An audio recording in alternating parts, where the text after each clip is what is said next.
This is a grammar lesson on reflexive verbs for the 8th standard. It will also double up as the introduction to reflexive verbs for the 9th standard. So the 9th standards will have a part 2 to this video where we discuss reflexive verbs in a little more detail in the second part. But for the 8th standards, this is the one video for reflexive verbs, which we just have to introduce the concepts to the 8th standards. So 9th standards, you can watch this video also to revise what you have learned last year when it comes to the reflexive verbs in the present tense. So when I say the word reflexive or when I say the word reflect, what is the first thing that comes to mind? Light, right? What you have learned in science about light when it hits a plane surface, it bounces back, right? That bouncing back of the light is called reflection. Okay, the reflexive property of light. Now, the same way we have a reflexive property for verbs. Okay, applying your science to grammar here, that we have something called reflexive verbs. Okay, just like your light bounces back from a plane surface, our reflexive verbs also bounce back. Okay, so supposing you're using a reflexive verb and you're talking to someone, okay, that reflexive verb bounces back on you. Whatever action you're talking about reflects back onto yourself. Okay, that is the base of a reflexive verb. So reflexive verbs are a different class or category of verbs. Understand this properly that they are not a separate family of verbs like ER, IR, or RE, or what we discussed as regular and irregular. It's not like that. They're different kind of verbs altogether. Okay? They follow the same rules based on their endings, as in some will be ER, some will be RE, some will be IR if they are regular, and some will be irregular. So those you'll have to learn by heart. Okay? They fall into the normal categories of regular and irregular, but there is a difference between a normal verb and a reflexive verb. Your normal verbs are verbs which you have learned, like for example, er, habiter, parler, for IR, choisir, finir, ari, mochtre, vondre, things like that. Yeah. Now, a reflexive verb, you will find something peculiar about it: the presence of a reflexive component. Now, what is the function of the reflexive component? It reflects the action back onto the speaker. Okay, so whoever is the subject of the sentence, when you're using a reflexive verb, that action is reflected back onto the subject. So, the subject in English, the reflexive components are translated as myself, yourself, himself, and you can guess the others: herself, yourselves, ourselves, and themselves. Right? So, when you're saying I call myself XYZ, you're saying your name, right? So that action of calling is bouncing back onto myself because I am the subject. Okay? Things like that. So that is basically the premise of a reflexive. Now, how do you identify a reflexive verb from normal verb? The full verbs, that is your parler, habiter, finir, choisir, all that. Those are called the full verbs. Of reflexive verbs, they will always start with this s or s apostrophe. Okay, this is the reflexive component in the full verb s, or if the actual verb starts with a vowel, then it will be s apostrophe. Okay, so for example, supplicate. You have already done this as the first irregular verb. At that time, we introduced it as an irregular verb because it was too early to call it a reflexive verb for you. But in essence, it is a reflexive verb because it is to call yourself. This is the reflexive component here. Supplicate. So appellate by itself is to call. Supplicare is to call yourself. S'amuser is to enjoy yourself. Again, you can see the reflexive component here.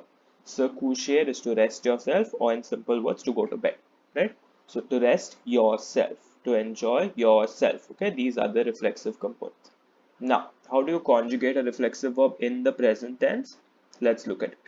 So you write your persons the same way. The persons will never change. Je, tu, il, elle, nous, vous, il, elle. Okay, if you know what on is, you can add it on here. If not, don't worry about it. It's not a big deal. Then you have to split the full verb, the infinitive, into its two components. That is the reflexive component and the actual verb. So sir becomes a reflexive component here, which I've put in this yellow column, and appeler is the actual verb.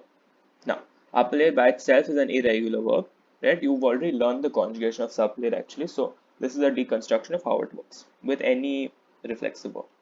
So you have to conjugate appeler first, okay, by itself. Without that, just conjugate appeler, It's appel, appel, appel, appelons, appeler, appel.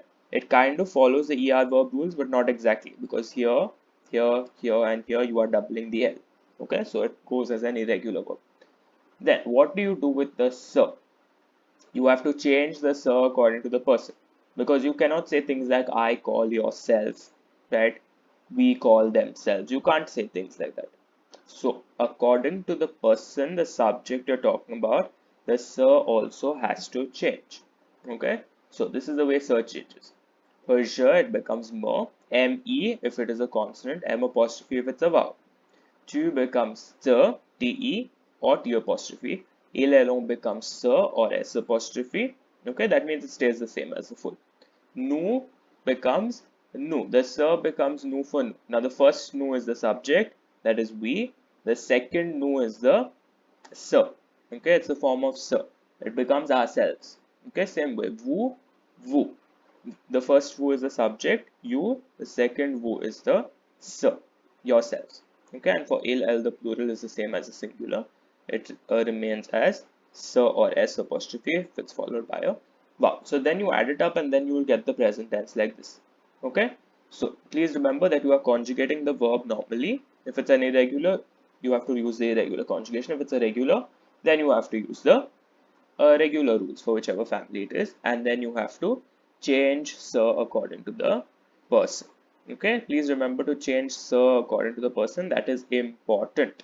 Okay, because otherwise you'll start getting things like I call himself or she calls ourselves, and you'll get things like that which don't make sense, right? So the sir also has to change. So when you add it up, you've already learned je m'appelle, tu t'appelles, but this is actually how you get it. Okay, so je m'appelle, I call myself. Tu t'appelles, you call yourself. Il s'appelle, he calls himself. Elle s'appelle, she calls herself. Okay, nous nous appelons, we call ourselves. Vous vous appelez, you call yourselves, and il s'appelle, elle s'appelle, they call themselves. Okay, so that is the rundown on how reflexive verbs work in the present tense. Given you a couple of more examples. So here you can see sir has been used because it's starting with a consonant. Okay, now coucher is a normal ER verb. So you take the verb as it is, conjugate it according to the subject for by following the ER rules, becomes couche, couche, couche, couchon, coucher, couche. Okay, and then the sir has to change into its appropriate form based on the subject. Now, notice here that it is, in the previous slide it was m apostrophe t apostrophe. Here it is mete. Okay, because it's starting with a C. So it becomes je me couche, tu te couches, il se couche, elle se couche, nous nous couchons, vous vous couchez, il se couche, elle se couche. Okay, so je me couche becomes I rest myself, or in familiar language I'm going to bed or I'm going to sleep. Right? Tu te couches, you rest yourself. Il se couche, he rests himself, he's going to bed, and so on.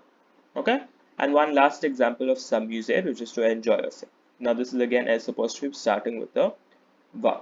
Amuser is a normal ER verb, so you conjugate it according to the ER rules. You'll get amuse, amuse, amuse, amusons, amuser, amuse, and then you have to conjugate the, sorry, you have to change the reflexive component as per the subject whom you're talking about. Remember, it is the apostrophe versions here because starting with the vowel, and then you will get your present tense of the reflexive verbs as such. Je m'amuse, tu t'amuses, il s'amuse, elle s'amuse, nous nous amusons, vous vous amusez, il s'amuse, elle s'amuse. Okay, so I've shown you how to conjugate reflexive verbs using the actual verb. Okay, you have to conjugate the actual verb. If it's irregular, use the irregular conjugation. If it's regular, use the regular rules. And the sir has to change based on the subject. Here are some examples of more irregular verbs, okay, which you can try to conjugate some of them for yourself. Incidentally, all these, the verb part of it happens to be ER. Okay, so this becomes a little easier for you if you want to conjugate. But do remember that you have to change the sir according to the subject. Okay, so let's quickly go through. Se baigner is to bathe yourself, to take a bath. Se doucher is to take a shower. S'habiller is to dress yourself up. Okay, se laver is to wash yourself. So here if you simply use laver, it is to wash your clothes or to wash your dishes. That is laver. When you say se laver is to wash yourself, to take a bath. Se maquiller is to put makeup on yourself, to make yourself up. Se reposer is to relax, to rest yourself. Se noyer is to drown. Literally to drown yourself, but in English we don't say that. We just say to drown. And se raser is to shave. Okay? With that, this introductory video on reflexive verbs is complete. For the 8th standards, this is it for this year. For the 9th standards, you have to study the other tenses as well for the reflexive verbs, for which you will see a part 2 video coming up very soon. Thank you and take care.